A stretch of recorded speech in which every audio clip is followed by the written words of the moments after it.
Corona টিকা নিতে রাজধানীতে কেন্দ্রের বাইরে রাতভর অপেক্ষা, কেন্দ্রের সিরিয়াল না মানার অভিযোগ।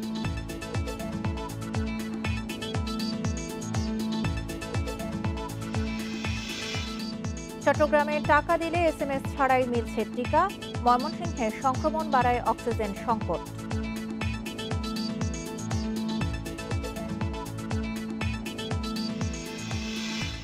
আগস্টের 9 দিনেই করোনায় মারা গেছে 2212 জন, মোট প্রাণহানির 36% হয়েছে 40 দিনে।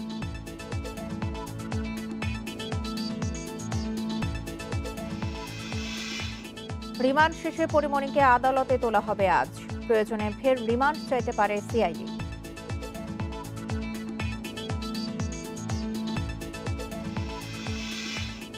আফগানিস্তানের ষষ্ঠ প্রাদেশিক রাজধানী আইবাক তালেবানের দখলে, অস্ত্রবিরতির আহ্বান প্রত্যাখ্যান।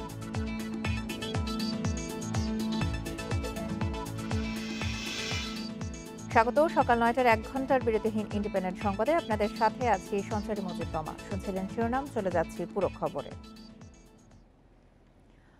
করোনার টিকা নিতে কেন্দ্রের বাইরে সারা রাত অপেক্ষা করছেন সাধারণ মানুষ। সকালে টিকার সিরিয়াল নিশ্চিত করতে কেউ কেউ এমনকি আগের দিন রাত 8টা থেকেই ভিড় করছেন কেন্দ্রের সামনে। টানা কয়েকদিন দীর্ঘ সময় অপেক্ষা করেও টিকা না পাওয়ার অভিযোগ তাদের। রাস্তার পাশে বিছানা পেতে মানুষের এই অপেক্ষা সাধারণত ঈদের আগে বাস ট্রেনের টিকিট কাটার জন্য দেখা যায়, কিন্তু এবারের রাত জাগা টিকিট নয়, করোনার টিকা নিতে। মঙ্গলবার রাত 2টার এ চিত্র রাজধানীর রায়ের বাজার কমিউনিটি সেন্টার এলাকা। অপেক্ষামান সবাই কয়েকদিন ধরে দীর্ঘ লাইনে দাঁড়িয়েও টিকা নিতে পারেননি। এই কয়েকদিন তারা টিকা কেন্দ্রের গেট পর্যন্ত পৌঁছার আগেই টিকা শেষ হয়ে যায়।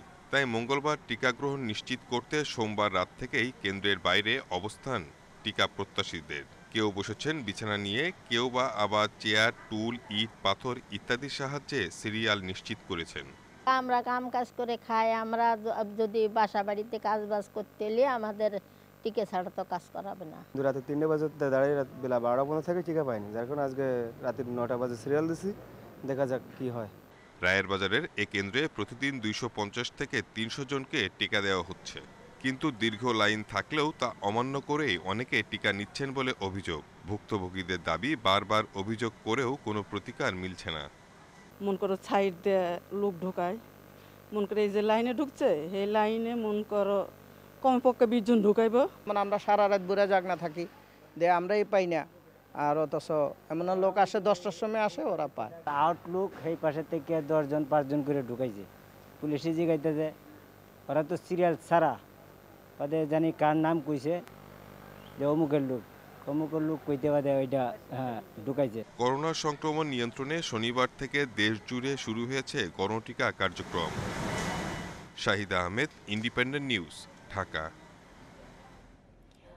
গণটিকা কার্যক্রম সম্পর্কে আরো জানাতে এবার রাজধানীর তেজগাঁও থেকে যোগ দিচ্ছেন আমাদের সহকর্মী বিপ্রজিৎ চন্দ্র। বিপ্রজিৎ, গণটিকা কার্যক্রমের তেজগাঁওয়ের সবশেষ অবস্থা জানাবেন। আমরা জানি যে যারা টিকা প্রত্যাশী তারা যেদিন টিকা নেবেন তার আগের দিন রাত থেকেই সিরিয়াল রাখছেন, এই বিষয়ে কোনো অভিযোগ আছে কিনা, আর কর্তৃপক্ষ এই বিষয়ে কোনো কিছু জানিয়েছে কিনা?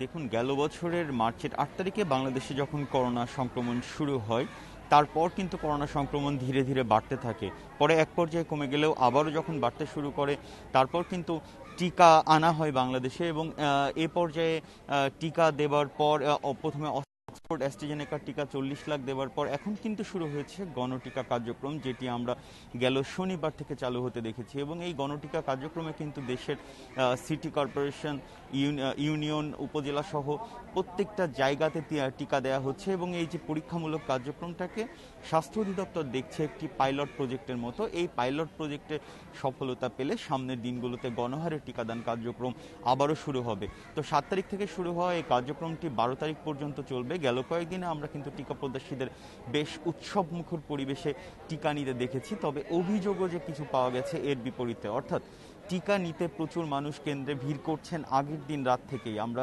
রাজধানীর বিভিন্ন কেন্দ্র যেমন রাজধানী উচ্চ বিদ্যালয়, তারপর তেজগাঁয়ের যে আদর্শ স্কুল অ্যান্ড কলেজ, রায়ের বাজার কমিউনিটি সেন্টার সহ বেশ কিছু টিকা কেন্দ্রে মানুষ আগের দিন সকাল রাত 8টা বা 10টা থেকে লাইনে দাঁড়িয়েছেন, এবং এই দীর্ঘ লাইনে দাঁড়িয়ে থাকবার পরও কিন্তু টিকা না পাবার অভিযোগ করেছেন অনেকে। অর্থাৎ অনেকে বলছেন যে অধিকাংশ ক্ষেত্রে লাইন মেনটেন করা হচ্ছে না, যে এলাকাগুলোতে টিকা দেওয়া হচ্ছে ওই এলাকার স্থানীয় কাউন্সিলরদের যারা কাছের মানুষ আছেন তারা অনেক ক্ষেত্রে এসে লাইন ভেঙেই টিকা নিয়ে নিচ্ছেন, এমন অনেক অভিযোগ কিন্তু আমরা মানুষের কাছে শুনেছি। তো তারা কিন্তু বলছেন যে এই যে অব্যবস্থাপনা, এই অব্যবস্থাপনাগুলো দ্রুত দূর করার বিষয়ে কিন্তু তারা আহ্বান জানিয়েছেন। তবে এর টিকা নিতে যে উৎসবমুখর পরিবেশের সৃষ্টি হয়েছে, এর পাশাপাশি একটি আতঙ্কেরও বিষয় আছে। অর্থাৎ যারা টিকা নিতে আসছেন তারা কিন্তু করোনার যে স্বাস্থ্যবিধি, অর্থাৎ মাস্ক পরা এবং সামাজিক দূরত্ব বজায় রাখা, এই বিষয়গুলো কিন্তু অনেকেই মানছেন না।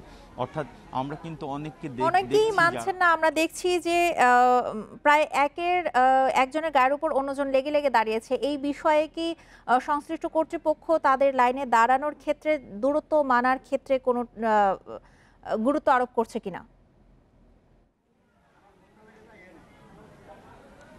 দেখুন, গা ঘেঁষাঘেঁষি করে দাঁড়ানোর বিষয়টা শুধু তেজগাঁয়ের এই কেন্দ্রে নয়, প্রত্যেকটা কেন্দ্রে বলা চলে সারা দেশের প্রত্যেকটা কেন্দ্রেই একই চিত্র দেখা গেছে। এখন এ বিষয়ে যে কয়েকটি টিকাদান কর্তৃপক্ষ যারা রয়েছেন তাদের সঙ্গে কয়েকটি কেন্দ্রে আমরা কথা বলেছি, তারা আমাদেরকে যেমনটি জানিয়েছেন, আসলে টিকা কেন্দ্রের এই যে লাইন, এই লাইন মেইনটেইন করানোর জন্য অথবা এখানে সামাজিক দূরত্ব নিশ্চিত করার জন্য যে বিষয়গুলো দরকার, অর্থাৎ এখানে এক্সট্রা জনবল দরকার, সেই জনবলটি তাদের নেই। অর্থাৎ স্বাস্থ্য বিভাগ যদি নিজেদের উদ্যোগে টিকা কার্যক্রম যেসব কেন্দ্রে চলমান রয়েছে সেসব কেন্দ্রে সামাজিক দূরত্ব এবং মাস্ক পরা নিশ্চিত করতে ব্যবস্থা নেয়, তাহলে হয়তো পরিস্থিতির উন্নতি হতে পারে, অথবা পরিস্থিতি আরও ঠিকঠাক করতে হলে এই বিষয়টি জরুরি, অর্থাৎ নজরদারি বাড়ানো প্রয়োজন বলে মনে করছেন এই টিকাদান কর্তৃপক্ষ। রাজধানী তেজগাঁও থেকে জানাচ্ছিলেন সহকর্মী বিপ্রজিৎ চন্দ্র।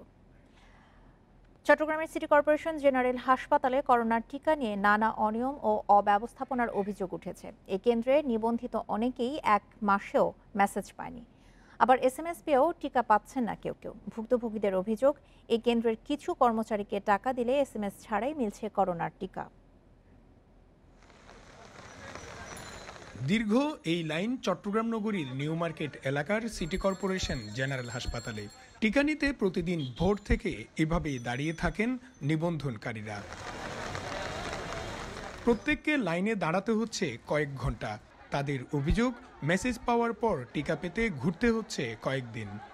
সকাল 7টা বাজে আসছি, আমার SMS আছে, তারপরে আমার ঢুকছে না। অনেক দূর থেকে আসছে মানুষ, এই যে বয়স্ক মানুষগুলি ঘুরে ফিরে পড়ে যাচ্ছে, বসতে পারতেছে না, মোড়া নিয়ে আনছে, তো এদের সমস্যা না। অনেকদিন আগে নিবন্ধন করলেও SMS পাননি এমন মানুষও ভিড় করেছে কেন্দ্রটির সামনে। অথচ অভিযোগ পাওয়া গেছে, মেসেজ না পেয়েও টাকার বিনিময়ে অনেককে টিকা দিচ্ছেন স্বাস্থ্যকেন্দ্রের কিছু কর্মচারী। এরা পার্সোনালি এদের লোক ঢুকাচ্ছে, মেসেজ ছাড়া মেসেজ হোক আমরা দেখতেছি। যার মেসেজ আসতেছে না সে যদি কিছু টাকা দিয়ে দিচ্ছে তাকেও মারতেছে। কালকে আমি আসছি, আইসা ফিরে গেছি, এরকম জামজট থেকে আমি পারি নাই, আমি চলে গেছি বাসায়। তবে এই অভিযোগ অস্বীকার করে প্রমাণ দেওয়ার চ্যালেঞ্জ দিয়েছে কর্তৃপক্ষ। বলছেন, প্রয়োজনীয় কাগজপত্র থাকলে ঠিক সময়েই টিকা পাওয়া যাবে। আসলে এটা মিথ্যা কথা। আমি বললাম যে আপনাদের কোনো ডকুমেন্ট যদি থাকে আমাকে দিবেন, আপনি যে টাকা দিচ্ছেন সেটা ছবি তুলে রাখেন, আপনারা যে ফোনে কথা বলছেন সেটাও রেকর্ডিং করে রাখেন, আমাকে দেন, তাইলে আমি ব্যবস্থা নিব। এভাবে বলছি, আমাকে এখনো পর্যন্ত ওরকম কেউ এভিডেন্স দিতেও পারে নাই। চট্টগ্রাম নগরীতে দেয়া হচ্ছে মডার্না টিকা, নগরের বাইরে সিনোফার্মের টিকা। এছাড়া অক্সফোর্ডের দ্বিতীয় ডোজ টিকা দেয়া শুরু হয়েছে রোববার থেকে। Iftekhar Faisal, independent news, Chattogram. বগুড়ায় ইতিমধ্যে গণটিকা কার্যক্রম শেষ হয়েছে, এখন চলছে স্বাভাবিক টিকাদান কার্যক্রম। এ বিষয়ে আরো জানাতে বগুড়া থেকে যোগ দিচ্ছেন সহকর্মী হাসিবুর রহমান। হাসিবুর, গণটিকা কার্যক্রম শেষ হলেও স্বাভাবিক টিকাদান কার্যক্রম চলছে, সেই বিষয়ে জানাবেন। টিকা নিতে মানুষের আগ্রহ কতটা দেখতে পাচ্ছেন? আগ্রহের দিক থেকে যদি আসি তাহলে বলতে হবে যে মানুষের আগ্রহ আমি কিছুদিন আগেও যেমনটা দেখেছি তার কয়েকশো গুণ বেড়ে গেছে। আপনি যে দীর্ঘ লাইনটি দেখছেন এই টিকা নেওয়ার জন্য যারা ভিড় করেছেন এদের অনেকেই সকাল 6টায় এসছেন। 9টা থেকে এই কেন্দ্রে টিকা দেওয়ার কথা থাকলেও সকাল 6টা 6:30টার মধ্যেই এই লাইনের বেশ খানিকটা বড় হয়ে গেছে। আমি এই যে পুরুষদের লাইনের পাশাপাশি নারীদের অবস্থাটা জানার জন্য চেষ্টা করেছি। তাদের জন্য একটু বিশেষ ব্যবস্থা ঘরের ভেতরে করা হয়েছে, সেখানে একটা দীর্ঘ লাইন দেখেছি নারীদের এবং তাদের সাথে কথা বলেছি। তারা বলেছেন কেউ 7টায় এসেছেন, কেউ 6:30টায় এসেছেন। এই লাইনে যারা আছেন তারাও ঠিক এই রকম কথাই আমাকে বলেছেন।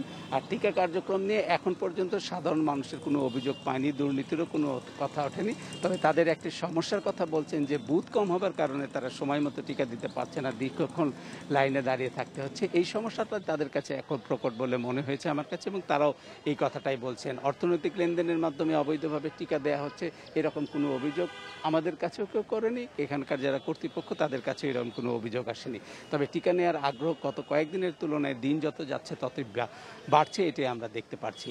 এই লাইনে যারা আছেন তাদের কেউ কেউ 2 দিন আগে রেজিস্ট্রেশন করেও টিকা নেবার সুযোগ পেয়েছেন, কেউ আরও আগে রেজিস্ট্রেশন করেছেন, তারাও সুযোগ পেয়েছেন। সব মিলিয়ে টিকা নেবার পদ্ধতিটা বগুড়ায় অন্যান্য জেলার তুলনায় কোনোভাবেই খারাপ নয়, আমরা এটা বলতে পারি। এবং কর্তৃপক্ষের যে সদিচ্ছা সেটিও বেশ আমরা লক্ষ্য করেছি। তারা যারা দায়িত্বশীল তারা সকাল থেকেই এই কেন্দ্রে আসেন এবং তত্ত্বাবধানের কাজটা করেন, যার যেরকম সমস্যা সেটির সমাধানেরও উদ্যোগ নেন। আমরা এখানকার টিকা পরিস্থিতি নিয়ে জানতে চেষ্টা করেছিলাম। গতকাল পর্যন্ত প্রতিদিন গড়ে 1100-র মতো টিকা দেওয়া হয়েছে এই মোহাম্মদ আলী হাসপাতালের 2টি বুথ থেকে। সেখানে নারী এবং পুরুষের অংশগ্রহণটাই ছিল দেখার মতো। যদিও দেওয়ার কথা ছিল 650-700, অর্থাৎ প্রায় দ্বিগুণের মতো টিকা এখান থেকে নেওয়া হচ্ছে এবং কর্তৃপক্ষ সেই ধরনের ব্যবস্থায় রেখেছে।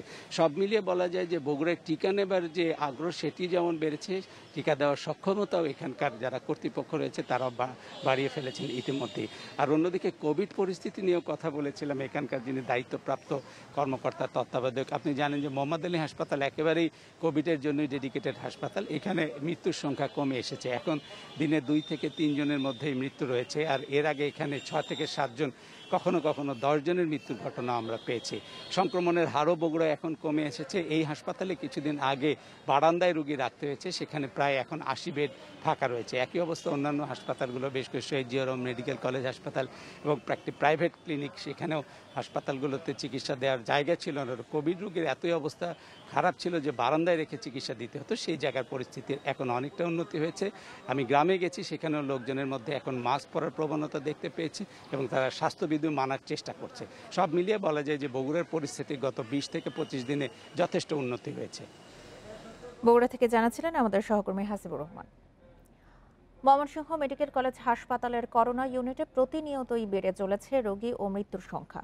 ডেডিকেটেড ইউনিটের কোনো ওয়ার্ডে খালি নেই শয্যা। সাধারণ ওয়ার্ড ও আইসিইউতে শয্যার সংখ্যা বাড়ানো হলেও রোগীর চাপ সামাল দিতে পারছে না কর্তৃপক্ষ। রোগীর চাপ বেড়ে যাওয়ায় দেখা দিয়েছে অক্সিজেন সংকট। ময়মনসিংহ মেডিকেল কলেজ হাসপাতালের করোনা ইউনিটে রোগীর চাপ বাড়ার পাশাপাশি বাড়ছে মৃত্যুর সংখ্যা। প্রতিদিনই গুরুতর অসুস্থ অবস্থায় প্রায় 1/2 রোগী এই হাসপাতালে ভর্তি হচ্ছেন। গত বছর 210টি সাধারণ শয্যা ও 10টি আইসিইউ শয্যা নিয়ে ডেডিকেটেড করোনা ইউনিটের যাত্রা শুরু হয়। রোগী বাড়ার সঙ্গে শয্যা সংখ্যাও বাড়ানো হয়েছে। বর্তমানে করোনা ইউনিটে 400টি শয্যা রয়েছে, আর আইসিইউ সংখ্যা বৃদ্ধি পেয়ে হয়েছে 25টি। তবে এসব বেডে চিকিৎসা নিচ্ছেন 600 রোগী। অতিরিক্ত রোগীর সেবা দিতে গিয়ে হিমশিম খাচ্ছে হাসপাতাল কর্তৃপক্ষ। চিকিৎসক ও নার্স সংকটের পাশাপাশি রয়েছে অক্সিজেনের সংকটও। সিলিন্ডারের ক্রাইসিস দেখা যাচ্ছে, কারণ এই সিলিন্ডারটার জন্য একটু সমস্যা হচ্ছে, আর অন্য কোনো সমস্যা হচ্ছে না। রোগী বেশি, ডাক্তার নার্সরা অনেক সহযোগিতা করতেছে। রোগীদের প্রাণ বাঁচাতে অক্সিজেন সমস্যা নিরসনে চিকিৎসকদের পাশাপাশি প্রশাসনিক ও রাজনৈতিক নেতাদের দায়িত্বশীল ভূমিকা পালনের আহ্বান জানিয়েছেন স্বেচ্ছাসেবকরা।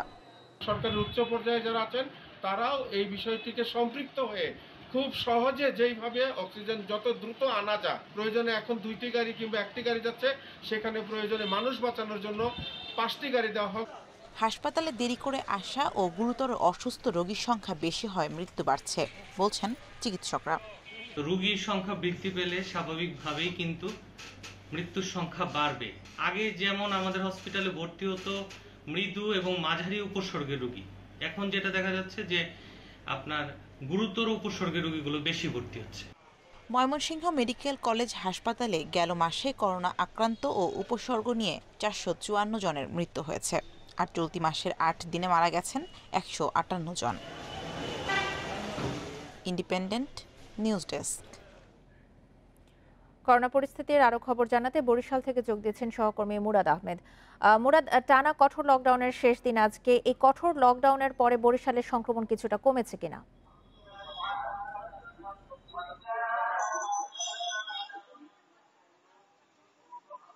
দেখুন, গতকালকে যে তাতে 12% অর্থাৎ শতকরা 12% আক্রান্ত ছিল, সেটি কিন্তু আজকে আবার 36-এ উঠে গেছে। আমি যদি গতকালকে জেলার পরিসংখ্যান দেখি, যে জেলায় আমরা দেখেছি যে গতকালকে 83 জন আক্রান্ত ছিল, আজকে সেখানে 305 জন হয়ে গেছে।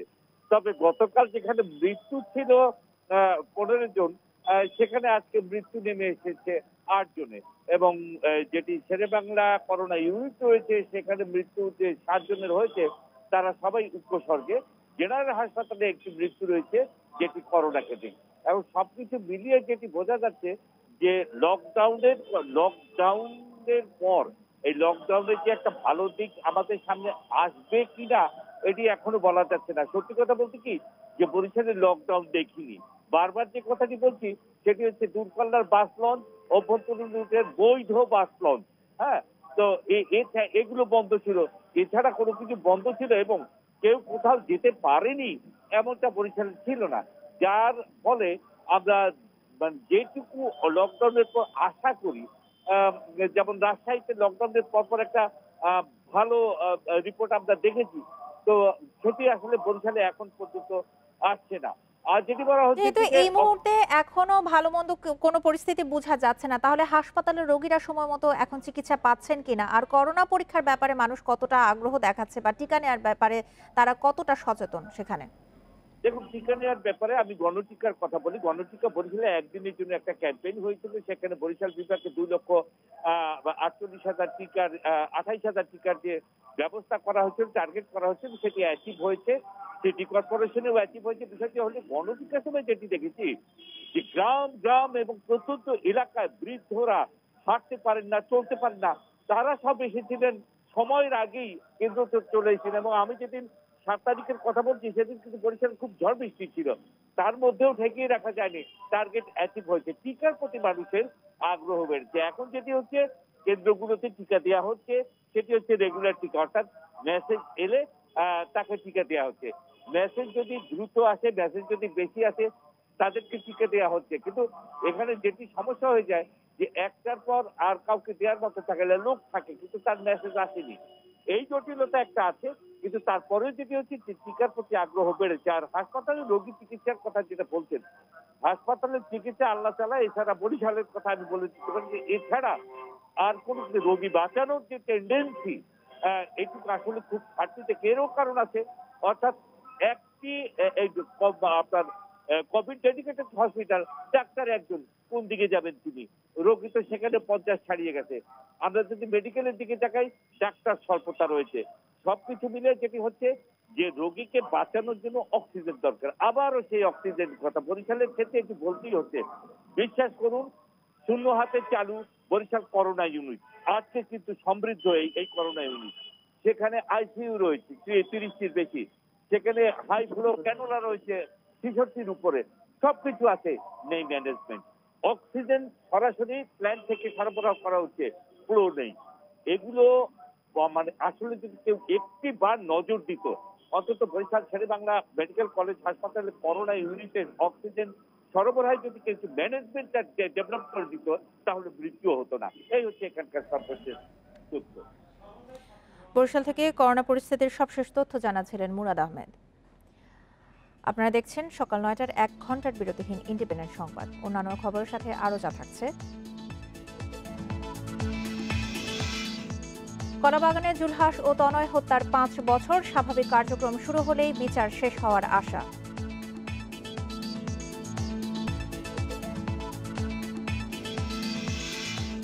নতুন গ্যাস ক্ষেত্র আবিষ্কারে উচ্ছ্বসিত জকিগঞ্জবাসী, কর্মসংস্থান সৃষ্টি, ব্যবসা বাণিজ্য প্রসারের আশা।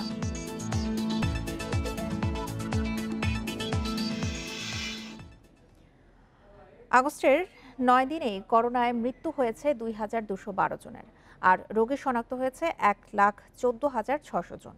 এই বছরের 1 জুলাই থেকে 9 আগস্ট পর্যন্ত 40 দিনেই মৃত্যু হয়েছে 8,394 জনের, যা মোট মৃত্যুর 36.67%। করোনার ডেল্টা ভ্যারিয়েন্ট ছড়িয়েছে দেশের নানা প্রান্তে। মৃত্যু ও শনাক্তের রেকর্ড হচ্ছে প্রতিদিনই। এ পর্যন্ত মোট মৃত্যু 22,897 জনের। শুধু ঢাকা বিভাগেই মৃত্যু হয়েছে 10,245 জনের, যা মোট মৃত্যুর 44.75%।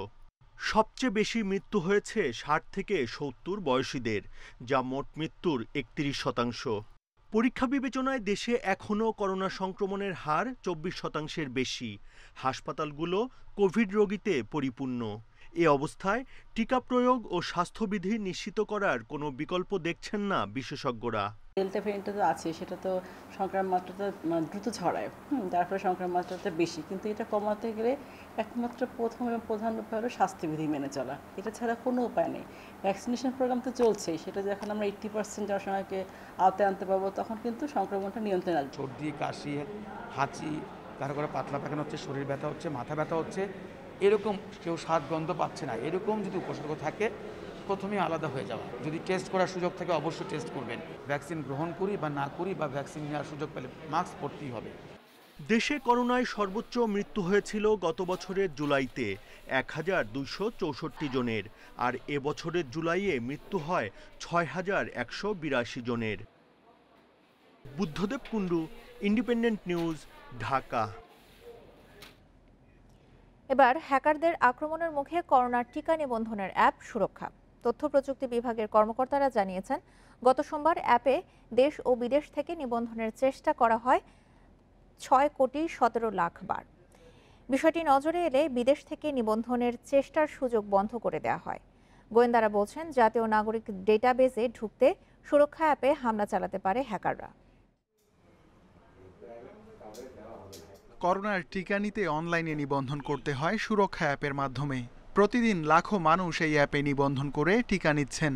তবে অন্য উদ্দেশ্যেও অনেকে সুরক্ষায় ঢোকার চেষ্টা করছেন। সরকারের কম্পিউটার কেন্দ্রিক অপরাধ তদন্ত সংস্থা বি রিসার্চ জানায়, গত সোমবার সুরক্ষায় নিবন্ধনের চেষ্টা হয় 6,17,00,000, যার মাত্র 2,36,00,000 চেষ্টা হয় দেশের ভেতর থেকে। ইউরোপের দেশ হাঙ্গেরি থেকে নিবন্ধনের চেষ্টা হয় 1,20,00,000। জাপান, যুক্তরাষ্ট্র সহ আরও 6 দেশ থেকে এসব চেষ্টা হয়। পরদিন মঙ্গলবার নিবন্ধনের চেষ্টা হয় 3,33,00,000। এরকম সার্ভিস অ্যাটাককে রোধ করার জন্য ওই সকল প্রকার বাংলাদেশের বাইরের যে ট্রাফিক, সেটাকে সুরক্ষার জন্য বন্ধ করে দিয়েছি। ওইটা বন্ধ করার সাথে সাথে ওই সার্ভারের লোড স্বাভাবিক হয়ে যায়। সুরক্ষা অ্যাপ জাতীয় নাগরিক তথ্য ভাণ্ডারে যুক্ত। গোয়েন্দাদের ধারণা, নাগরিকদের তথ্য হাতিয়ে নিতে অ্যাপে নিবন্ধনের চেষ্টা করতে পারে হ্যাকাররা। ডিস্ট্রিবিউটেড ডেনায়াল অফ সার্ভিস অ্যাটাক, এটা খুব কমন। যখন আমাদেরটা স্লো হয়েছিল তার ঠিক সেই সময় ইটালির একটা প্রদেশের ওই ভ্যাকসিন নিবন্ধনের যে সাইটটা, ওটা হ্যাক করে হ্যাকাররা দখলে নিয়েছিল। এদিকে সন্দেহজনক নিবন্ধন চেষ্টার পাশাপাশি গণটিকা কার্যক্রম শুরু হওয়ায় চাপ বেড়েছে সুরক্ষায়। ভবিষ্যতে নিবন্ধনের বয়সসীমা আরও কমতে পারে। এসব বিবেচনায় নিয়ে সুরক্ষার সার্ভার আরও শক্তিশালী করেছে তথ্য প্রযুক্তি বিভাগ। শুধুমাত্র এনআইডি নাম্বার, তার মোবাইল নাম্বার এবং সে কোন কেন্দ্রে ভ্যাকসিন নিতে চায়, এই 3টি তথ্য দিয়ে যখন নিবন্ধনটি সহজে করতে পারছে, সেই আমরা 3 তারিখে যদি দেখি, 3 তারিখ দুপুরে আমরা এই মডিউলটি রিলিজ দেওয়ার পরে সেই একদিনে কিন্তু 11,15,000 নিবন্ধন আমাদের সম্পন্ন হয় এবং পরবর্তীতে আপনারা দেখেছেন এটি আরও অনেক বেগবান হয়েছে। প্রকৌশলীরা জানান, সুরক্ষার কারণে নয়, টিকাদান কেন্দ্রের সক্ষমতা সীমিত হওয়ায় এসএমএস যাচ্ছে দেরিতে। কারণ শিক্ষার্থীদের করোনার টিকা দেওয়া শেষ করে স্কুল খোলার চিন্তা করছে শিক্ষা মন্ত্রণালয়। তাই অ্যাসাইনমেন্ট কার্যক্রমের উপর বেশি জোর দেওয়া হচ্ছে। এর উপরই মূল্যায়ন করা হবে শিক্ষার্থীদের। তবে আগামী শিক্ষাবর্ষেও শ্রেণীভিত্তিক রোল নম্বর থাকছে না। এসএসসি পরীক্ষার্থী সিয়াম হোসেন স্কুলে এসেছে অ্যাসাইনমেন্ট জমা দিতে। গত 1.5 বছরের বেশি সময় ধরে স্কুলে আসতে পারছে না সে। স্কুল জীবনের শেষ সময়টা হয়তো পার করতে হবে সশরীরে ক্লাস ছাড়াই। স্কুল জীবন আমার শেষ হয়ে যাচ্ছে, সেই সময় ক্লাসটা করতে পারলাম না, তার জন্য এটা আমার খারাপ লাগে। অ্যাসাইনমেন্ট জমা দিতে এসে সুযোগ মিলছে প্রিয় বিদ্যালয়টিকে এক নজর দেখার। দীর্ঘদিন সহপাঠীদের কাছ থেকে দূরে থেকে হতাশ ছাত্রছাত্রীদের অপেক্ষা কবে স্কুল খুলবে। স্কুলটা যদি খোলা থাকতো তাহলে আমাদের জন্য বেশি ভালো হতো। স্কুল বন্ধ, তার কারণে আমাদের তো অনেক ক্ষতি হয়ে যাচ্ছে। স্কুল খোলাটা থাকলে বেশি ভালো হতো। শিক্ষকরা বলছেন স্কুল খোলার বিষয়ে এখন জোরালোভাবে মন্ত্রণালয়কে পদক্ষেপ নিতে হবে। ছাত্র যারা নিরাপদে স্কুলে আসতে পারে বা প্রতিষ্ঠানে আসতে পারে সেই বিষয়গুলো নিয়ে ভাবতে হবে এবং অবিলম্বে আমরা মনে করি যে শিক্ষা প্রতিষ্ঠান খুলে দেওয়া উচিত। শিক্ষা মন্ত্রণালয় বলছে মাধ্যমিক পর্যায়ের শিক্ষার্থীদেরও টিকা দেওয়ার উদ্যোগ নেওয়া হচ্ছে। ধাপে ধাপে টিকা দিয়ে স্কুল খোলা হবে, তাই অ্যাসাইনমেন্ট ছাড়া এখন বিকল্প নেই। অ্যাসাইনমেন্ট কিভাবে করা হবে সেই দিক নির্দেশনামূলক ভিডিও বানাচ্ছে মন্ত্রণালয়। শিক্ষার্থীরা যে শিখন ফল অর্জন করার কথা ছিল সেই শিখন ফলটাও অর্জন করেছে। ফলে এই সফলতার ভিত্তিতে আমরা আশা করছি যে অ্যাসাইনমেন্টটি আমাদের শিক্ষা কার্যক্রমে একটা ইনসেপারেবল অংশ হয়ে যাবে। বার্ষিক পরীক্ষা না নেওয়া গেলে অ্যাসাইনমেন্টের ওপর মূল্যায়ন করে শিক্ষার্থীদের উত্তীর্ণ করা হবে, তবে কোনো রোল নম্বর থাকবে না, ভর্তির ক্রমিক দেওয়া হবে। শিক্ষার্থীরা যাতে বাসায় মনোযোগ দিয়ে অ্যাসাইনমেন্ট করে সেদিকে অভিভাবকদের বিশেষভাবে লক্ষ্য রাখার আহ্বান জানিয়েছে মন্ত্রণালয়। সেই সঙ্গে নিয়মিতভাবে নজরদারি করার জন্য শিক্ষকদেরও নির্দেশ দেওয়া হয়েছে। নূরে আলম, ইন্ডিপেন্ডেন্ট নিউজ, ঢাকা। 24 ঘন্টায় সারা দেশে ডেঙ্গুতে আক্রান্ত হয়ে হাসপাতালে ভর্তি 210 জন, আর রাজধানীতে ডেঙ্গু রোগী 181 জন। এডিস জন্মানোর জন্য 60 ভাগ দায় নির্মাণাধীন ভবন মালিকদের, বলছে সিটি কর্পোরেশন। করোনা মহামারীর মধ্যেই আতঙ্ক ছড়াচ্ছে ডেঙ্গু। অভিযান প্রচারণা কোনো কিছুতেই ঠেকানো যাচ্ছে না এডিসের বংশবিস্তার। ডিএনসিসির তথ্য মতে 60% নির্মাণাধীন ভবনে মিলছে লার্ভা। মিরপুরে একটি নির্মাণাধীন ভবনে অভিযানে যায় ডিএনসিসির ভ্রাম্যমাণ আদালত। সাথে ছিলেন মেয়র আতিকুল ইসলাম। ভবনের বেসমেন্টে যেন লার্ভার ছড়াছড়ি। ভবনের মালিক রিহাব সভাপতি আলমগীর শামসুল আলামিন। স্যার, আমার ভুল হয়ে গেছে, এটা নেক্সট আর হবে না। নির্দেশনা আছে, আমরা ব্লিচিং পাউডার, কেরোসিন প্রায় অ্যাপ্লাই করি। এডিসের লার্ভা পাওয়ায় রিহাব সভাপতির মালিকানাধীন নির্মাণাধীন ভবনকে 5 লাখ টাকা জরিমানা করা হয়। বড় একটা কোম্পানির আন্ডারগ্রাউন্ডে যদি এরকম অবস্থা থাকে তাহলে ছোটো ছোটো কোম্পানিগুলো আমরা কিছুই বলতে পারবো না। এইখানে আমি অবস্থা ভয়াবহতা দেখে 5 লক্ষ টাকা জরিমানা করেছি, অনাদায়ে 6 মাস জেল। মেয়র আতিকুল ইসলাম জানান, প্রতিশ্রুতি দেওয়ার পরও সচেতন হচ্ছে না নির্মাণাধীন ভবন মালিকরা। উনি বলেছেন যে রিহাবের সকলকে আমি বলছি যার যার বাড়ি পরিষ্কার করে রাখার জন্য, কিন্তু ওনারই যে ডেভেলপার কোম্পানি তারা এটা বানাচ্ছিল, তাদের এখানে কিন্তু আমরা এটা পেয়েছি। সুতরাং আমি অনুরোধ করব সবাইকে মুখে না কাজ পরিদর্শন করার জন্য দেখে দেখে। একই অবস্থা দক্ষিণ ঢাকাতেও। বাসাবোর নির্মাণাধীন এই ভবনটিতে যেন এডিসের চাষ হচ্ছে। লকডাউনে কাজ বন্ধ থাকায় বৃষ্টির পানি পরিষ্কার করেনি ভবন মালিক, তাকে 2 লাখ টাকা জরিমানা করা হয়। বন্ধ ছিল তো, কাজ বন্ধ ছিল, আমি ছিলাম না, আমার দিয়ে গেছি, কিন্তু তারপরেও সিকিউরিটি ভালোভাবে কাজ করে নেয় আর কি। আমি দিয়ে গেছি, যেখানে ব্লিচিং পাউডার সব কিনে দেওয়া আছে, সিকিউরিটি করে নেয় আর কি। 1 সপ্তাহের মধ্যে পরিষ্কার না করলে জরিমানা নয়, জেল দেওয়ার কথা জানায় ভ্রাম্যমাণ আদালত। এরকম একটা জিনিস যেটার আসলে সরাসরি তাদের আমার মতে তো জেল হওয়া উচিত, তারপরেও যেহেতু প্রথমবারে আমরা এখানে এসেছি, এর জন্য 2 লক্ষ টাকা জরিমানা করেছেন বিজ্ঞ ম্যাজিস্ট্রেট মহোদয়। সোমবার ঢাকা দক্ষিণে এডিসের লার্ভা পাওয়ায় 11 মামলায় 2,66,000 টাকা জরিমানা করা হয়েছে। Adilur Rahman, independent news, Dhaka. 4 দিনের রিমান্ড শেষে আজ আদালতে হাজির করা হবে চলচ্চিত্র নায়িকা পরিমণিকে। প্রয়োজনে আবারও তাকে রিমান্ডে নেওয়া হতে পারে বলে জানিয়েছে পরিমণির মামলার বর্তমান তদন্ত সংস্থা সিআইডি। তারা জানিয়েছে পরিমণির কাছ থেকে অনেক গুরুত্বপূর্ণ তথ্য পাওয়া গেছে। তবে পরিমণির মামলার তদন্তভার নিতে এরই মধ্যে পুলিশ হেডকোয়ার্টারে চিঠি পাঠিয়েছে র্যাব। গত 4 আগস্ট পরিমণির বনানীর বাসায় অভিযান চালিয়ে তাকে গ্রেপ্তার করে র্যাব। পরে মামলাটি ডিবির হাত ঘুরে যায় সিআইডির কাছে। এদিকে চিত্রনায়িকা পরিমণি, ফারিয়া মাহবুব পিয়াসা ও মরিয়ম আক্তার মৌয়ের বাসায় যাতায়াত ছিল এমন ব্যবসায়ী বা ব্যক্তিদের কোনো তালিকা করা হচ্ছে না বলে জানিয়েছেন ডিএমপি কমিশনার শফিকুল ইসলাম।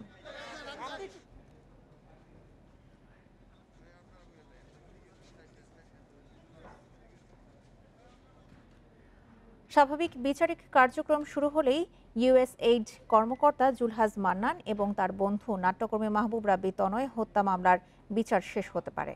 এরই মধ্যে শেষ হয়েছে সাক্ষ্য গ্রহণ। মামলাটি যুক্তিতর্ক শুনানির অপেক্ষায় রয়েছে। মামলা প্রমাণে সক্ষম হওয়ার দাবি করে আসামিদের সর্বোচ্চ শাস্তি মৃত্যুদণ্ডের আশা রাষ্ট্রপক্ষের। 2016 সালের 25 এপ্রিল রাজধানীর কলাবাগানের বাসায় ঢুকে কুপিয়ে হত্যা করা হয় উন্নয়ন সংস্থার কর্মকর্তা জুলহাস মান্নান ও তার বন্ধু নাট্যকর্মী মাহবুব তনয়কে। পালানোর সময় বাধা দিতে গেলে বাড়ির নিরাপত্তাকর্মী ও রাস্তায় পুলিশের এক এএসআইকেও কুপিয়ে জখম করে দুর্বৃত্তরা। হত্যার দায় স্বীকার করে বিবৃতি দেয় নিষিদ্ধ জঙ্গি সংগঠন আনসার আল ইসলাম। কলাবাগান থানায় দায়ের করা হত্যা ও অস্ত্র আইনের মামলায় আনসার আল ইসলামের সামরিক শাখার প্রধান চাকরিচ্যুত মেজর সৈয়দ জিয়াউল হক সহ 8 জঙ্গির বিরুদ্ধে অভিযোগ গঠন হয় গত বছরের 19 নভেম্বর। এ বছরের 3রা মার্চ যুক্তিতর্ক শুনানির দিন ঠিক হলেও লকডাউনের কারণে তা আটকে যায়। করোনার আগে আর্গুমেন্টের জন্যই ছিল, পরে করোনা আসার কারণে আর আর্গুমেন্ট করা হয়নি, কারণ আসামি আসে নাই, যে কারণে মামলাটা আর্গুমেন্টের অবস্থায় আছে। এখন করোনা শেষ হইলে যখন আদালত খুলবে তখন আর্গুমেন্ট হবে, আর্গুমেন্ট পরেই রায় হবে। 8 আসামির মধ্যে কারাগারে রয়েছে 4 জন। চাকরিচ্যুত মেজর সৈয়দ জিয়াউল হক সহ আরও 3 জঙ্গি পলাতক। আসামি পক্ষের দাবি, সাক্ষীদের সাক্ষ্য থেকে মামলা প্রমাণ হয় না। সাক্ষীরা যে সাক্ষ্য দিয়েছে, কোনো আই উইটনেস নাই এই মামলায়।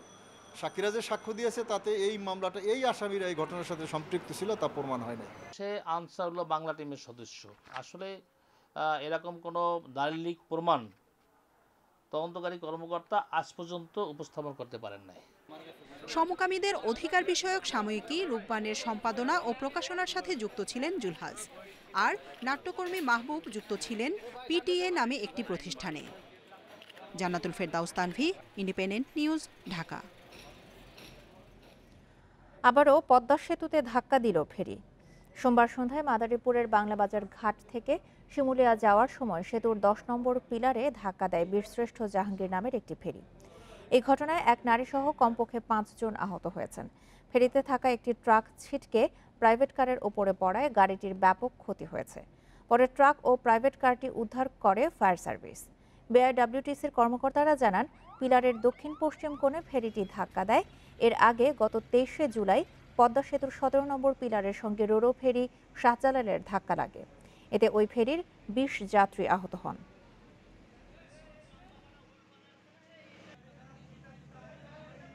পিলারের লোকে লাগে গেছে, লাগে তার সাথে আমার ছোট মেয়েটা হাতে তো পড়ে গেছে, আর মাইজে মেয়েটা চলে গেছে, লাগে গেছে ইসির লোকে ওই বাউন্ডার সাথে লেগে গেছে।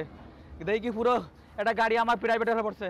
মাস্টারের পুরোপুরি অসচেতনতার কারণে উনি এসে 10 নম্বর প্লেয়ারে মেবি 10 নম্বর প্লেয়ারে এসে পুরোপুরি ধাক্কা দেয়।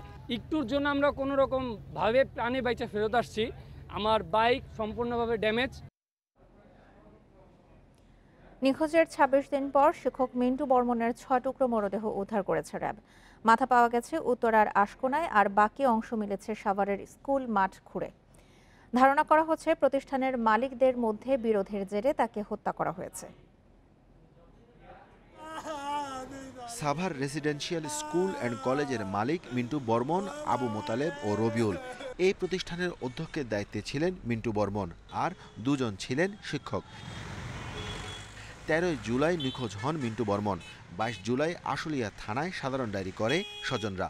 পরে র্যাবের কাছেও অভিযোগ করে তারা। অভিযানে নেমে আবু মোতালেব, রবিউল ও রহিম বাদশাকে গ্রেফতার করে র্যাব। তাদের দেয়া তথ্যেই মিন্টু বর্মনের 6 টুকরো মরদেহ পাওয়া যায়। আশকোনায় মেলে মাথা, আর স্কুল মাঠে মাটি চাপা দেওয়া ছিল দেহের 5 টুকরো। তাকে 106 নম্বর রুমে রবিউল এবং বাদশা ডেকে নিয়ে যায়। পরবর্তীতে রবিউল এবং বাদশা দুজনে মিলে মিন্টু চন্দ্র বর্মনকে নির্মমভাবে পৈশাচিকভাবে 6টি টুকরা করা হয়।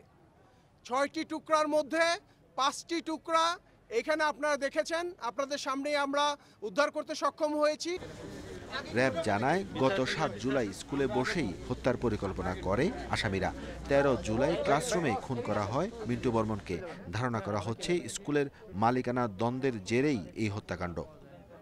মালিকানাধীন বিষয়ে প্রবলেম ছিল, পাশাপাশি মিন্টু চন্দ্র বর্মন সে একজন ভালো শিক্ষক ছিলেন। উনি প্রচুর পরিমাণে কোচিং করাতেন এবং ছাত্রছাত্রী পড়াতেন। পাশাপাশি তিনি অধ্যক্ষ হিসেবে এখানে অত্যন্ত ভালোভাবে পরিচালনা করে আসছিলেন, যেটা তাদের মধ্যে একটি জেলাসি তৈরি করে। মিন্টু বর্মন এর আগে আরেকটি স্কুলের শিক্ষক ছিলেন। পরে 3 বছর আগে সাভারে রেসিডেন্সিয়াল স্কুল অ্যান্ড কলেজ গড়ে তোলেন। Arafatur Rahman, independent news, Dhaka. সিলেটের জকিগঞ্জে নতুন ২৮তম গ্যাস ক্ষেত্র আবিষ্কারে উচ্ছ্বসিত স্থানীয়রা। এই ক্ষেত্রটি চালু হলে কর্মসংস্থানের পাশাপাশি জীবনমান পরিবর্তনের আশা তাদের। আর ব্যবসায়ী নেতারা বলছেন, নতুন এই গ্যাস ক্ষেত্রকে কেন্দ্র করে প্রসার হবে সিলেট অঞ্চলে অর্থনীতি ও ব্যবসা বাণিজ্য। গত ১৫ই মার্চ সীমান্তবর্তী জকিগঞ্জের আনন্দপুর গ্রামে নতুন গ্যাস কূপের সন্ধান পায় বাপেক্স। এরপর প্রায় মাসখানেক ধরে চলে পরীক্ষা নিরীক্ষা ও সম্ভাব্যতা যাচাই। পরীক্ষায় কূপের ৪টি স্তর থেকে ৬৮ বিলিয়ন ঘনফুট গ্যাস পাওয়ার আশা করছে বাপেক্স, যা থেকে প্রতিদিন জাতীয় গ্রিডে সরবরাহ হবে ১ কোটি ঘনফুট। এদিকে নতুন গ্যাস ক্ষেত্রের আবিষ্কারে উচ্ছ্বসিত স্থানীয়রা। সময় আমরা জানি কেন গ্যাস আছে খুব বেশি, আর এখন বর্তমানে তারা পাইছে খুব বেশি। আমরা তো খুশি, আমরা দেশের সম্পদ, দেশের আমার লাগলে তো খুশি। তাদের আশা, উৎপাদন শুরু হলে আবাসিক এলাকায় গ্যাস প্রাপ্তির পাশাপাশি হবে কর্মসংস্থানের সুযোগ। যেহেতু অত্র এলাকার সম্পদ এটা এবং জাতীয় সম্পদ পাশাপাশি, যাতে আমাদের অত্র এলাকার মানুষ এটা থেকে উপকৃত হয় বা এটা কোনো মাধ্যমে যাতে আমরা এটা পাওয়ার কোনো সুযোগ থাকে। আমরা যেন জকিগঞ্জবাসী গ্যাস পাই এবং আমাদের স্থানীয় যারা বেকার যুবক আছে, শিক্ষিত আছে, তাদেরকে যেন এই গ্যাস ফিল্ডে কর্মসংস্থানের সুযোগ করে দেওয়া হয়। ব্যবসায়ীরা বলছেন, কূপটিতে আশানুরূপ গ্যাস পাওয়া গেলে সিলেট অঞ্চলের বাণিজ্য ও শিল্পাঞ্চলের প্রসার ঘটবে। যদি এখানে গ্যাস উত্তোলন হয় এবং আমরা ইন্ডাস্ট্রি করতে পারি, তাহলে আমাদের এখানে প্রোডাকশন বাড়বে, এখানে ইনভেস্ট বাড়বে, প্রবাসী বিনিয়োগের সম্ভাবনা আছে। আর এইখানের যে প্রোডাক্টগুলো আমাদের দেশে চাহিদা পূরণ করে, বাইরেও কিন্তু আমরা রপ্তানি করার অনেকটা সুযোগ থাকবে। নতুন এই গ্যাস ক্ষেত্রে যে পরিমাণ গ্যাস পাওয়া যাবে তার বর্তমান দাম ১,২৭৬ কোটি টাকা। মাধব কর্মকার, ইন্ডিপেন্ডেন্ট নিউজ, সিলেট। শ্রমিকদের পেশাগত রোগের চিকিৎসায় পরিকল্পনাধীন ২টি বিশেষায়িত হাসপাতালের একটিও হচ্ছে না। বিনিয়োগকারী না পাওয়ায় একটি বাতিল হয়েছে অনেক আগেই, এবার অন্যটিও বাতিল হচ্ছে অর্থ সংকটে। হাসপাতাল দুটি নির্মাণের পরিকল্পনা ভেস্তে যাওয়ার জন্য মন্ত্রণালয়ের উদাসীনতাকে দায়ী করেছেন সাবেক শ্রম প্রতিমন্ত্রী। গাজীপুরের টঙ্গী ও নারায়ণগঞ্জের চাষারায় শ্রম অধিদপ্তরের নিজস্ব জমিতে আছে ২টি শ্রম কল্যাণ কেন্দ্র। ২০১৫ সালে এই দুই স্থানে পেশাগত রোগের চিকিৎসায় সরকারি বেসরকারি অংশীদারিত্ব পিপিপির মাধ্যমে ২টি ৩০০ শয্যার বিশেষায়িত হাসপাতাল করার উদ্যোগ নেয় শ্রম মন্ত্রণালয়।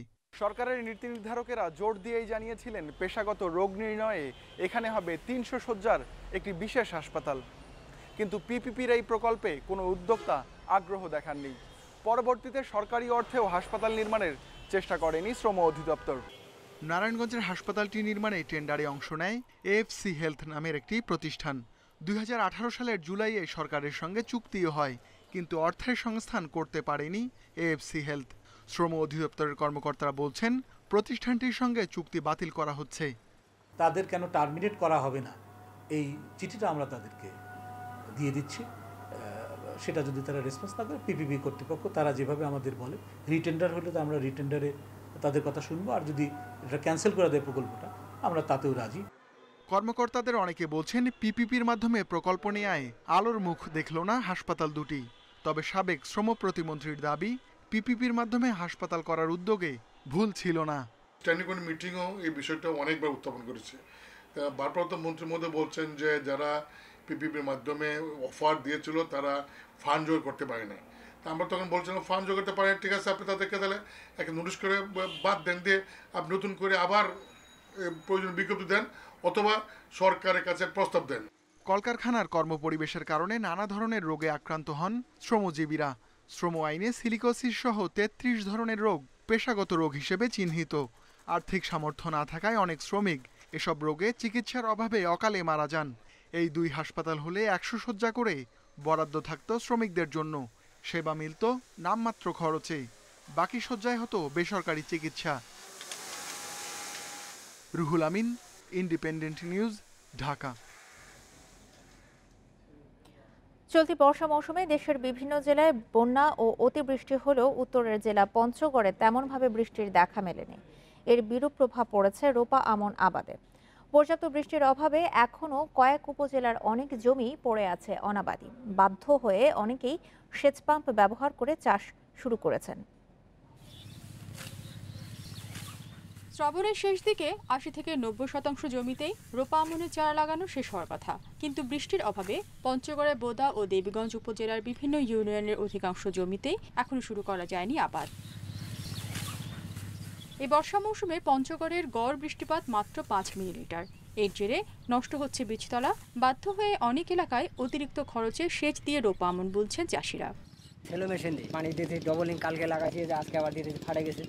হ্যাঁ, এখনো 2 বিঘা এখন লাগাইতে পারবো কি পারবো না এটা কোনো গ্যারান্টি নেই। আকাশে পানি না থাকায় আমরা এখন বিজনগুলো কাটে খেলেতেছি। খেতে পানি নেই, মেশিন দিয়ে খেত আবাদ করতে বিঘা প্রতি ২,২৫০ টাকা খরচ হইতে আছে।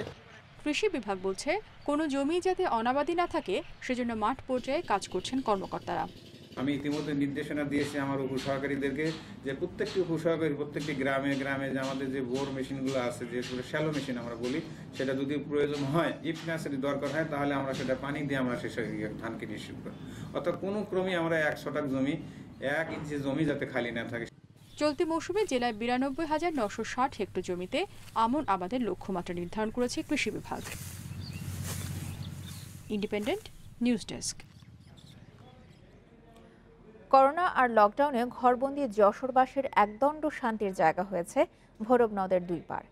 হাঁপে ওঠা শহরবাসী নির্মল বাতাসের জন্য প্রতিদিন জড়ো হচ্ছেন সেখানে। নদটি আংশিক খননেই পাল্টে গেছে এর রূপ। ওয়াকওয়ে নির্মাণ এবং সৌন্দর্য বর্ধনের মাধ্যমে এটিকে শহরবাসীর বিনোদন কেন্দ্র করার কথা জানিয়েছে কর্তৃপক্ষ। করোনা আতঙ্ক আর লকডাউনের বিধি নিষেধে অনেকের সময় কাটছে বন্দি দশায়। ইট পাথরের জীবনে মুক্ত বাতাসের পরশ তাদের কাছে যেন আশীর্বাদ। যশোরে ভৈরব নদের দুপার এমন মানুষদের কাছে এখন এক মুঠো শান্তির পরশ। নদের আংশিক খননেই ফিরে এসেছে এর হারিয়ে যাওয়া রূপ। কেউ যাচ্ছেন নির্মল বাতাসের আশায়, কেউ বন্দিদশার একঘেয়েমি কাটাতে, আবার কেউ মেতেছেন মাছ শিকারের নেশায়। খারাপ অবস্থা ছিল, তবে এখন খুব ভালোর দিকে যাচ্ছে। এখানে নদীর পাড় তৈরি করা হয়েছে। আমরা এই যে বেড়াতে বের হই বিকালে বিকালে, মাঝে মাঝে আসি, খুব ভালো লাগে, কিন্তু এই যে বৃষ্টির কারণে মাটি ভেঙে যাচ্ছে, আগাছা জন্মাচ্ছে। এই পাড়টা যদি একটু সৌন্দর্য বর্ধনের কাজটা যদি দ্রুত গতির সাথে করা হতো, তাহলে মনে হয় পরিবেশটা আরো ভালো হতো। সবুজ বিনোদনের একটা জায়গা, মানুষ মানে সুন্দর করে নিঃশ্বাস নিতে পারবে এরকম একটা জায়গা আমরা আশা করেছিলাম, কিন্তু 2 বছর হয়ে গেল অদ্যাবধি আমরা আসলে এরকম কোনো বাস্তবায়ন দেখিনি। চলমান করোনা মহামারীর কারণে কাজের গতি কমলেও নদের দুপারকে দৃষ্টিনন্দন করতে দ্রুত কাজ শুরুর কথা জানিয়েছে পানি উন্নয়ন বোর্ড। খননের পরবর্তী 2 পাশে বার্মে যে জায়গাটি আছে আমাদের একদম সীমানা বরাবর আমরা ওয়াকওয়ে নির্মাণ করব, যাতে শহরের মানুষ এখানে একটু ঘুরতে পারে, এবং এখানে আমরা সৌন্দর্য বর্ধনও করব, এবং আশা করা যাচ্ছে আগামী জুনের ভিতরে 2022-এর জুনের ভিতরে আমরা কাজটা শেষ করতে পারব। খনন শেষ হলে প্রায় 150 বছর পর নগরবাসী দেখতে পাবে জোয়ার ভাটার দৃশ্য। এছাড়া নদটি নগরবাসীর বিনোদনের মাধ্যম হয়ে উঠবে বলে আশা স্থানীয়দের। Independent news desk. বিশ্ব করোনায় একদিনে মারা গেছে 8,034 জন, নতুন শনাক্ত 5,22,000-এর বেশি। এ নিয়ে মোট প্রাণহানি ছাড়ালো 43,15,000। এই পর্যন্ত আক্রান্ত 20,40,00,000-এর বেশি। এক সপ্তাহে সংক্রমণ বেড়েছে 6%। এদিকে 24 ঘন্টায় সর্বোচ্চ 1,475 জনের মৃত্যু হয়েছে ইন্দোনেশিয়ায়। দেশটিতে শনাক্ত হয়েছে 20,709 জন। দ্বিতীয় সর্বোচ্চ মৃত্যু হয়েছে রাশিয়ায় 769 জনের। এদিকে ব্রাজিলে একদিনে মারা গেছে 237 জন। দেশটিতে এই বছরের জানুয়ারির পর 8 মাসে একদিনে মৃত্যুর সংখ্যা নেমেছে 300-র নিচে। ভারতে একদিনে মারা গেছে 376 জন, আর নতুন করে আক্রান্ত হয়েছে 27,429 জন। যুক্তরাষ্ট্রে আজও একদিনে সর্বোচ্চ শনাক্ত হয়েছে 1 লাখের বেশি। দেশটিতে ডেল্টা সংক্রমণ বাড়তে থাকায় আইসিইউ সংকটে পড়েছে দেশটির সাধারণ মানুষ।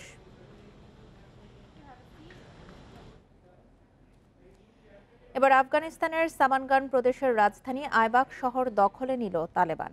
এ নিয়ে 6টি শহরের নিয়ন্ত্রণ চলে গেল জঙ্গিদের কাছে। অস্ত্রবিরতির আন্তর্জাতিক আহ্বানও প্রত্যাখ্যান করেছেন তারা। বিভিন্ন শহরে তালেবানদের সাথে সরকারি বাহিনীর তীব্র লড়াই চলছে। একদিনে 579 জঙ্গি নিহত হয়েছে বলে দাবি আফগান সরকারের।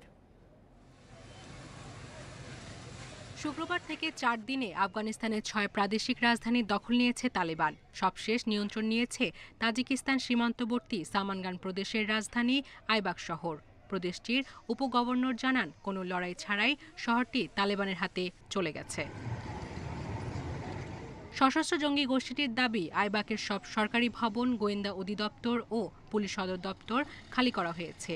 এর আগে রোববার কুন্দুজ সহ 3 শহরের দখল নেয় তালেবান। সরকারি বাহিনী ও তালেবানের সংঘাতের মধ্যে সবকিছু হারিয়ে রাজধানী কাবুলে আশ্রয় নিয়েছেন কুন্দুজ ও তাখার বাসিন্দারা। ইউনিসেফের দাবি, গত 3 দিনে 3 প্রদেশে অন্তত 27 শিশু নিহত হয়েছে। বোমা হামলা হচ্ছে, রকেট আমার বাড়িতে আঘাত করেছে, আমাদের পালিয়ে আসতে হয়েছে। এখন আমরা একটি পার্কে আছি, জানি না কোথায় যাব। কোনো টাকা নেই, প্রয়োজনীয় কোনো কিছুই সঙ্গে আনতে পারিনি। আমাদের ঘরবাড়ি কিছুই নেই, পরে কাবুলে এসে আশ্রয় নিয়েছি, কিন্তু এখানে এত মানুষ, আমরা কিছুই বুঝতে পারছি না। নানগারহার, কান্দাহার, হেরাতে তালেবানের সঙ্গে সরকারি বাহিনীর তীব্র লড়াই চলছে। আফগান সরকারের দাবি, একদিনে দেশ জুড়ে সেনাবাহিনীর অভিযানে 5 শতাধিক তালেবান নিহত ও 161 জন আহত হয়েছে। সায়রা খান, ইন্ডিপেন্ডেন্ট নিউজ। অস্ট্রেলিয়াকে লজ্জা দিয়ে 4-1 ব্যবধানে সিরিজ জিতল বাংলাদেশ। টি-20তে সর্বনিম্ন স্কোরে অল আউট হয়ে 7 রানের হার অজিদের। মিরপুরে আগে ব্যাট করে 8 উইকেটে 122 রান করে টাইগাররা। জবাবে সাকিব, সাইফুদ্দিনের দুর্দান্ত বোলিংয়ে মাত্র 62তে গুটিয়ে যায় সফরকারী দল। মাইটি অস্ট্রেলিয়াকে মাটিতে নামিয়ে আনলো বাংলাদেশ। নিজেদের ইতিহাসে সর্বনিম্ন রানে গুটিয়ে গিয়ে বড় ব্যবধানে হেরেছে অজিরা। ব্যাটে বলে ফিল্ডিংয়ে দাপট দেখিয়ে 4-1 ব্যবধানে সিরিজ শেষ করেছে টিম টাইগার্স। টি-20তে রানের দিক থেকে নিজেদের দ্বিতীয় বড় জয়ে নেতৃত্ব দেন সাকিব। আগের ম্যাচে খরুচে সাকিব এদিন শেরেবাংলায় হাজির ঘাতক রূপে। ম্যাথু ওয়েডকে ফিরিয়ে মাইল ফলকের সামনে দাঁড়িয়েছিলেন, পরে অ্যাস্টন টার্নারকে ফিরিয়ে গড়লেন ইতিহাস। প্রথম ক্রিকেটার হিসেবে টি-20তে 1000 রান ও 100তম উইকেট নিজের করে নেন বিশ্বসেরা অলরাউন্ডার। ম্যাচে শিকার 4 উইকেট, খরচ করেন মাত্র 9 রান। অস্ট্রেলিয়াকে গুড়িয়ে দিতে আরেক প্রান্তে ধ্বংসযজ্ঞ চালান সাইফুদ্দিন। সিরিজে প্রথমবার খেলতে নেমে নেন 3 উইকেট। শেরেবাংলার উইকেটে 122 রানও যে পাহাড় সম, পুরো সিরিজে সেটা টের পেয়েছে অস্ট্রেলিয়া। পঞ্চম ম্যাচে এসেও উইকেট পড়তে পারেনি অজি ব্যাটাররা। শুরুতে জোড়া উইকেট নিয়ে অতিথিদের ব্যাকফুটে ঠেলে দেন নাসুম। অধিনায়কও নেন 1 উইকেট। ওপেনিং জুটিতে দুর্বলতা কাটাতে পঞ্চম টি-20তে রদবদল। নাইমের সাথে সিরিজে প্রথমবার ওপেন করতে নেমে খারাপ করেননি মাহিদি। এই জুটিতে আসা 42 রান সিরিজে বাংলাদেশের সর্বোচ্চ। মাহিদি 13 ও নাইম ইনিংস সর্বোচ্চ 23 করে আউট হন। মিডল অর্ডারে ইনিংস বড় করতে পারেনি ব্যাটাররা। ধীরগতির ব্যাটিংয়ে 20 বলে সাকিবের ব্যাটে 11। 4 নম্বরে সৌম্যকে নামিয়েও ফর্মে ফেরানোর পরিকল্পনা ব্যর্থ। মাহমুদুল্লাহ, সোহান, আফিফদের কেউই স্ট্রাইক রোটেট করতে পারেননি। শেষ 5 ওভারে মাত্র 20 রানে বাংলাদেশ থামে 122 রানে। পুরো ইনিংসে 62টি ডট বল দিয়েছে বাংলাদেশ, তাতেও ম্যাচ শেষে বিজয়ের হাসি মাহমুদুল্লাহ অ্যান্ড কোংয়ের। 4-1 সিরিজ জিতে প্রশংসা পেতেই পারে টিম টাইগার্স, তবে উন্নতি জায়গা থেকে যাচ্ছে অনেক। স্ট্রাইক রোটেট করে খেলার ঘাটতি স্পষ্ট হয়েছে পুরো সিরিজে। নিউজিল্যান্ড সিরিজের আগে যে জায়গায় কাজ করতে হবে পুরো বাংলাদেশ দলকে। সাইফুল মজুমদার, ইন্ডিপেন্ডেন্ট নিউজ, শেরেবাংলা জাতীয় ক্রিকেট স্টেডিয়াম, ঢাকা। মাঠে অস্ট্রেলিয়ার বিপক্ষে অপ্রতিরোধ্য বাংলাদেশ। 4-1 ব্যবধানের সিরিজ জয়ে বড় অবদান রেখেছেন আফিফ হোসেন।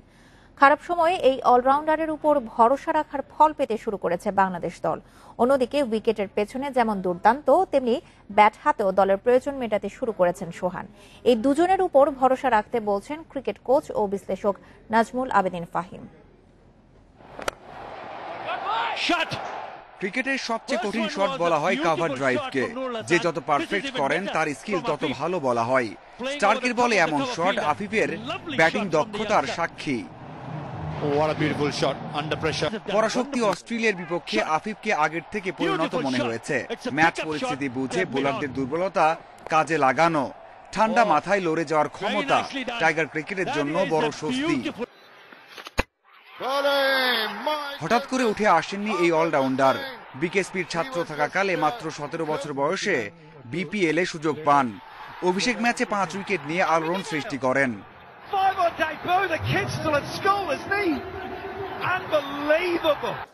এরপর যুব বিশ্বকাপ খেলেছেন। জাতীয় দলে অভিষেক হয়েছে 2018-র শুরুতে। ওয়ানডেতে নিয়মিত সুযোগ না হলেও টি-20তে ভরসা রেখেছে ম্যানেজমেন্ট।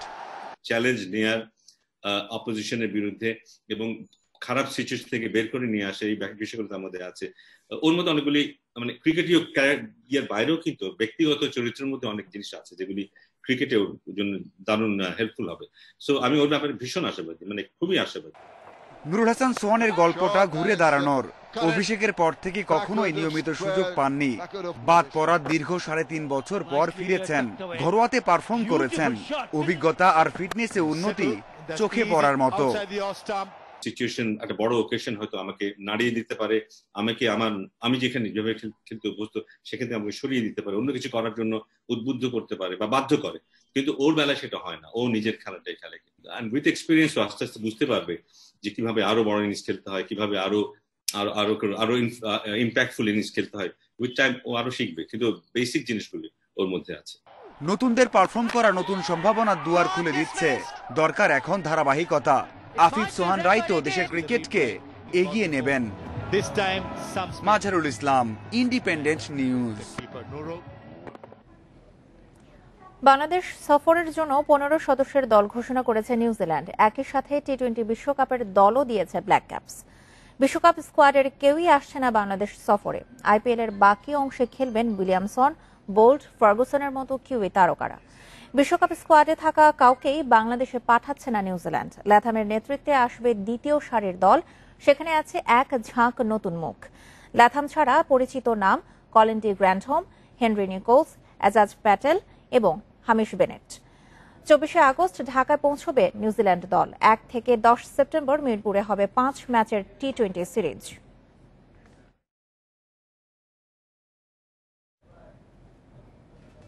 এই ছিল এখনকার মতো বিরতিহীন ইন্ডিপেন্ডেন্ট সংবাদে। ইন্ডিপেন্ডেন্ট টেলিভিশনের সব খবরের আরো বিস্তারিত জানতে চোখ রাখুন ফেসবুক, ইউটিউব এবং টুইটারে। ধন্যবাদ সবাইকে।